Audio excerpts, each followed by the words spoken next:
Hello everyone, I'm Harshika Narula from Grade 7B, Lexicon International School, Kalyani Nagar. Today we are going to make a simple project on Django. So in my previous videos I had showed you how to install Django. So we'll be doing it again as to make a project in Django. Every time we have to install it again because installing consists of importing. It's just like importing. When we have to make a project and we have to import some particular thing, every time we write a code, we have to import it. Same is with Django. Every time we are going to use Django, we'll have to import it from the terminal. So the first step is to make a new project.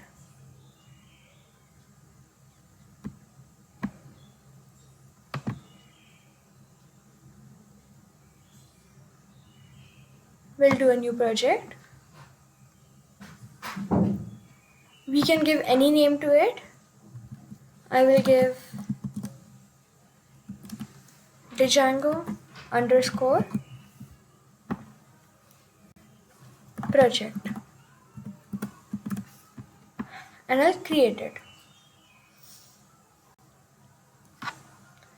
Next, we will go to the terminal.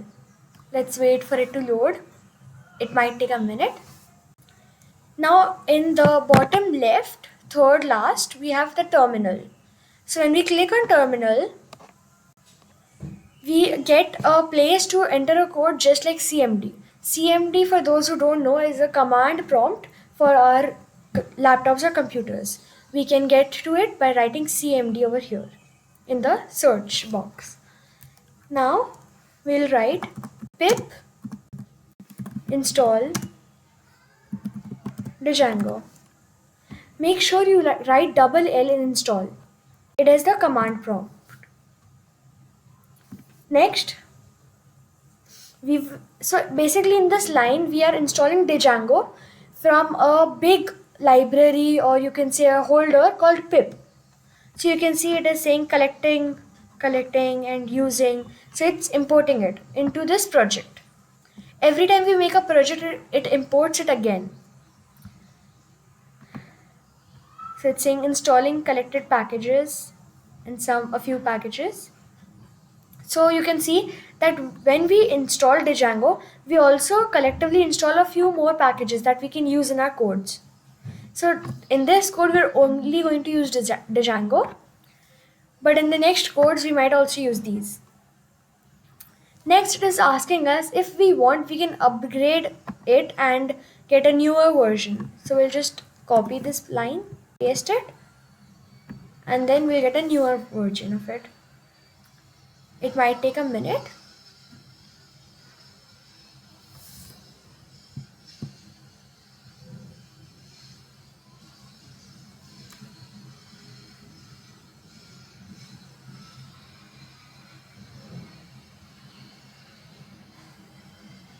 So you can see here it's showing reading installed Python packages, scanning packages. So now we again have the line. Now we will write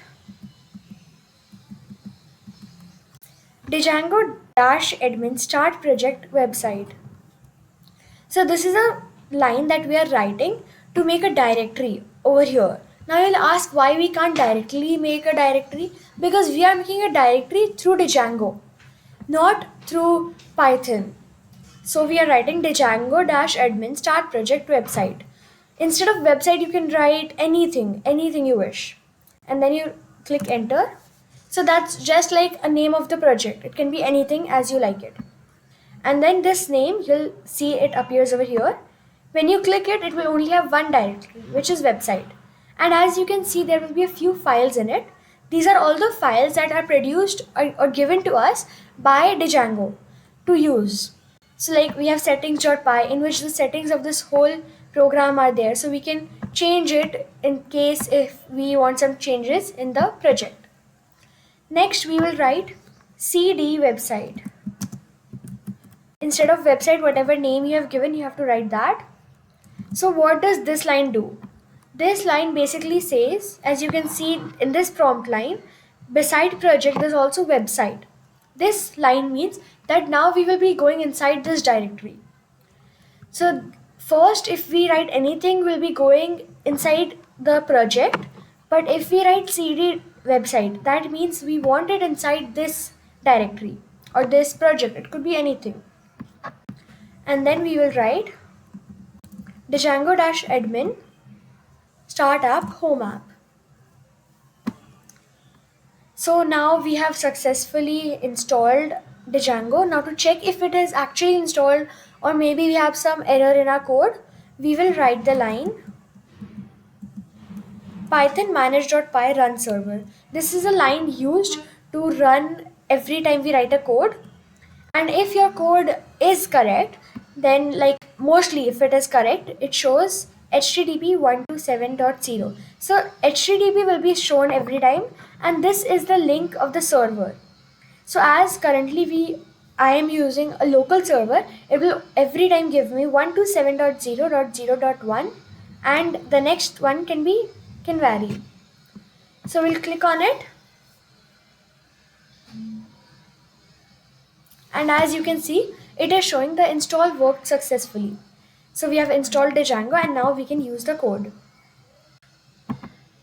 So we can see all these projects that we have gotten. There are settings, URLs, models, and so basically when we use Django, we use a concept called MVT, which means model, template, and views. So these are three main things of Django. Model, you can see over here is models. So in here we can write forms, or we can use it to make a table.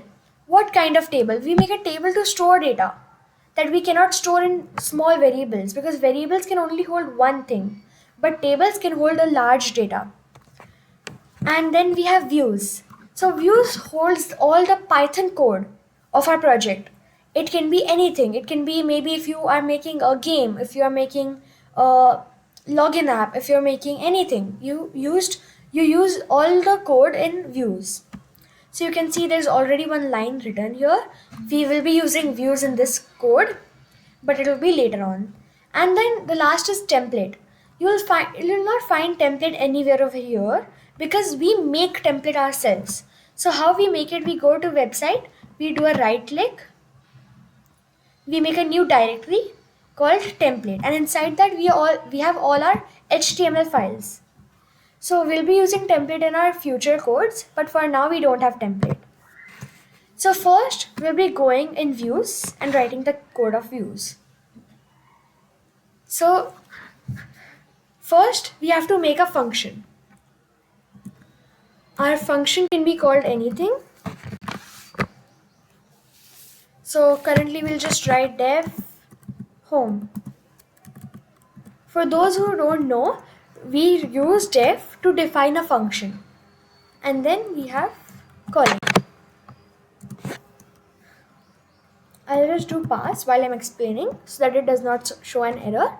So now Django is a little different than normal Python. Over here, whenever we return something, we cannot directly return it. We have to return it with some response. And usually we use a thing called HTTP response. HTTP is like a basic thing of Django. You can see it shown over here. And HTTP shows us that we are the owner of the website. If it is showing HTTPS, as you might have seen in many websites, that means that we don't own the website. We are just using the website and we cannot make any changes in it. So the line we have to write to import HTTP response is from Django.http. It is case sensitive, so be careful. Space import HTTP response.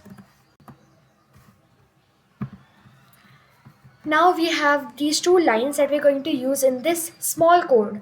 So basically, whenever you have seen how a questioning round, or how whenever we give a request, we get a response back.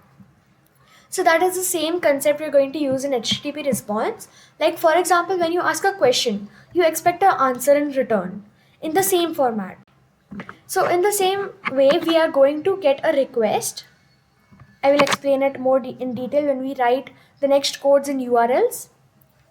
So we get a request. So we're catching a request. So we know how a function works. In the brackets, we write whatever we are getting. And then inside over here, we'll write return render bracket request comma.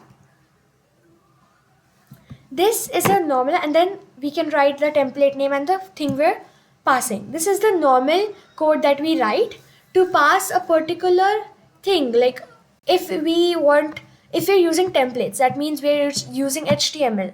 So to pass a context to the HTML page, we use this line. But currently we have no HTML page. So instead of using render, we will directly use HTTP response instead of all of this. HTTP response. And then in the bracket, we can write any message.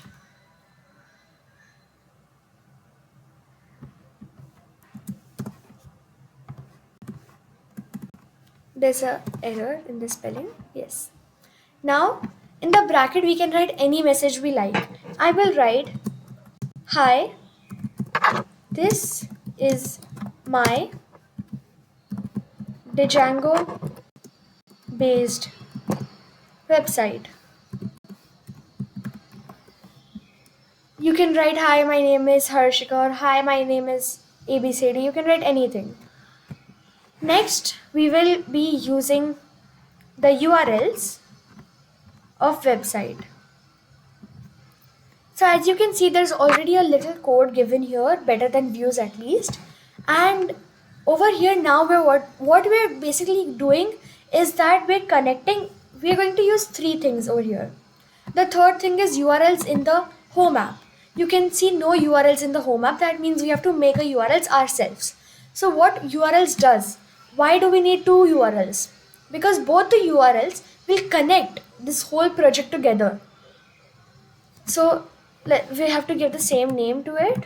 You cannot give another name because it might show an error. So we're using these three things over here. And now we use settings when we're using templates, but over here we have no template. So in home app, initially there will be nothing, but to make our code simpler for us, we'll copy the website URLs because it's almost same, not exactly same, but almost same. We'll do Control C and Control V. So now let's see the home app URLs. So in home app, what we basically do, every time in the app, we define all the functions that we have. It can be any function. We define every function. Whether in views, you don't actually need to have only one function. You can have 10. So all the 10 functions, how will you know which one to call? We will know which one to call by using a home app. So now how can we use it? So we'll have one line. We'll just delete the first line.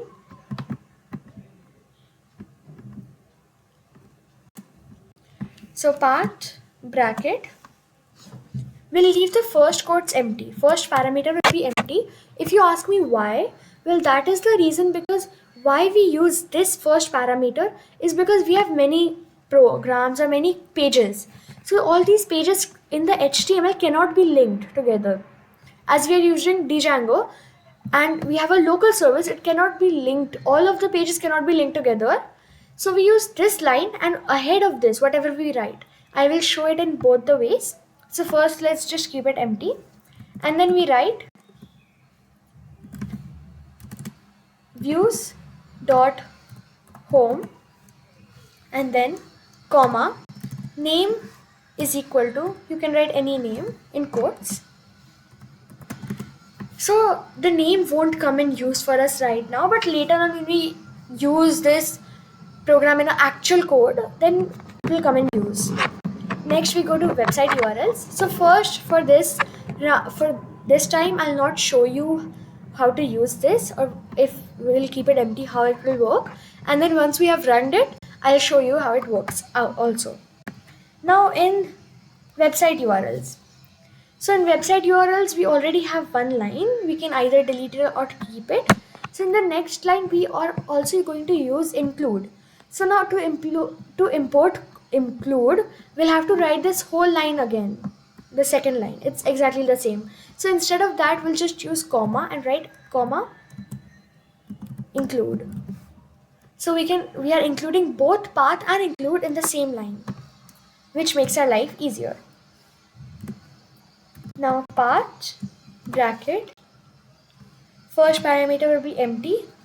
This has a different reason, not the one in the home app, and we will write include bracket home app dot URLs. So this line is very simple. It just means, don't forget to put the comma, and it just means that we are going to include home app.urls in website URLs. So every time home app is called, which is home app will be called first in the website. So home app will be linked to website, which will link them both together. Sorry, website will be called first. It will link home app to it, and then home app will link views to it. So in the end, we'll get our code run. Now let's try to run it.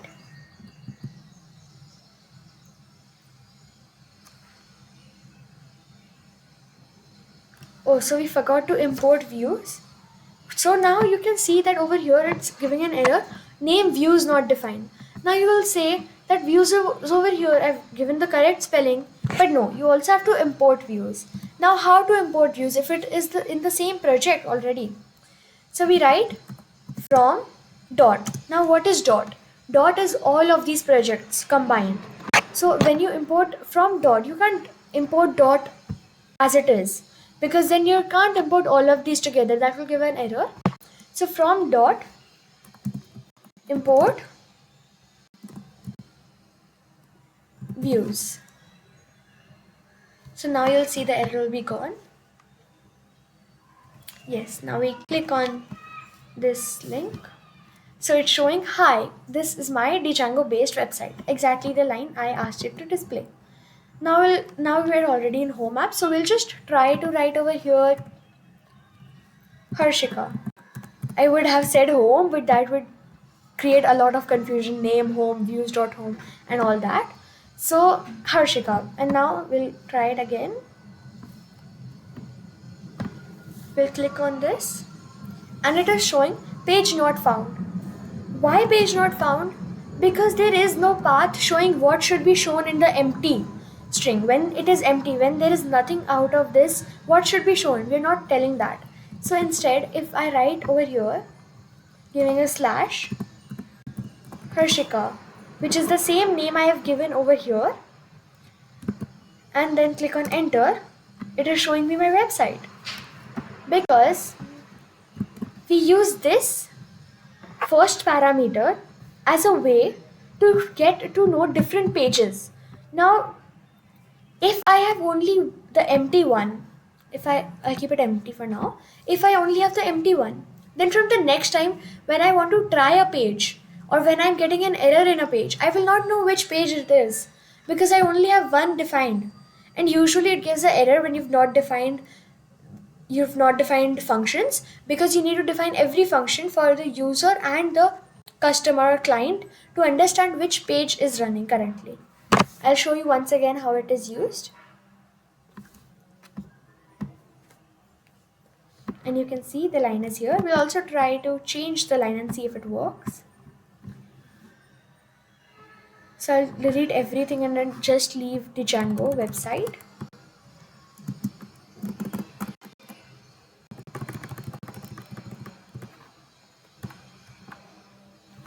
Now let's try to run.